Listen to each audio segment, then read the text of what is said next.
Saeimā turpinās karstas diskusijas par to, vai pagarināt alkoholisko dzērienu tirdzniecības laiku līdz 23. vai tomēr atstāt līdzinējo kārtību. Viedokļu atšķirība pastāv ne tikai starp politiskajām frakcijām, bet arī vienas partijas pārstāvjiem. Kādi ir deputātu argumenti un vai alkohola tirdzniecības laiku pagarinās, to šodien skaidroja Svetlana Leitāne. Šonadēļ Saeimas Tautsaimniecības komisija daļēji atbalstīja alkohola ražotāju lūgumu un grādīgās dziras tirdzniecības laiku nolēma pagarināt līdz 23. Šai ierosmei daudzi deputāti pretojas un norāda, ka par elli nebalsos. Tā mērķa auditorija un tā ir lielākā sabiedrības daļa, kura neapmeklē nelegālu alkohola tirdzniecības kaut kādas, neizmanto kaut kādas nelegālās iespējas, ka tai daļai piedāvājums ilgāku laiku nozīmē arī lielāku alkohola patēriņu. Es domāju, ka katrs kulturāls cilvēks ir mājā jau 1, 2, 3 un vairākas pudeles ir. Un kas atkal grib, es domāju, ka tas saulaicīgi arī nopirks. Tā kā es īsti nezinu to adresātu, kam viņš ir domāts tai naktī.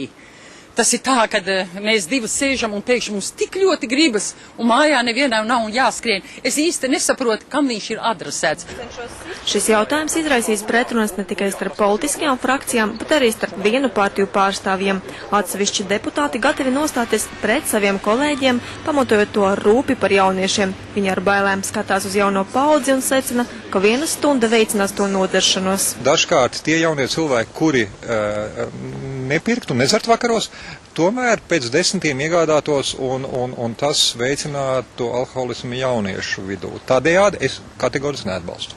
Man ir ļoti smagi dzirdēt, ka vienkārši jaunieši jau nu būs tik, var teikt, vārgi, ka ņems un tā vienkārši nodzersies.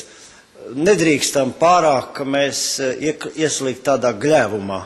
Ja mēs gribam cīnīties ar lietošanu jaunatnes vidē, tad mums vajag stingrāk kontrolēt, kam pārdod alkoholu, vienalga cikos 9 no rīta vai 9 vakarā. Ja? Es saprotu, ka pašvaldība policija un visi tīkli ļoti vāji strādā šajā virzienā.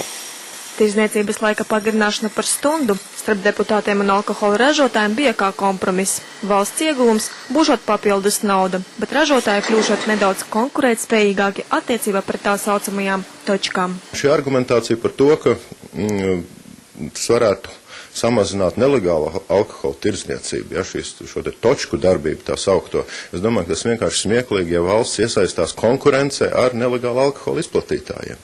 Jautājums, vai nogriezt budžetā kaut ko, vēl kādu finansējumu, kādai muzikas skolai, kādam kultūras iestādē vai vēl kaut kam, ja pieņemt šādu soli, kas dotu, teiksim, ieņēmumu papildinājumu, tad mēs izšķīrāmies par šādu soli. Diskusija par šo jautājumu Saeimā vēl turpināsies, un lai gan daudzi deputāti ir pret tirdzniecības laika pagarināšanu, aiz kadra liela daļa atzina, ka būtiski zaudējumi no tā valstī nebūs, un viņi visticamāk balsos par.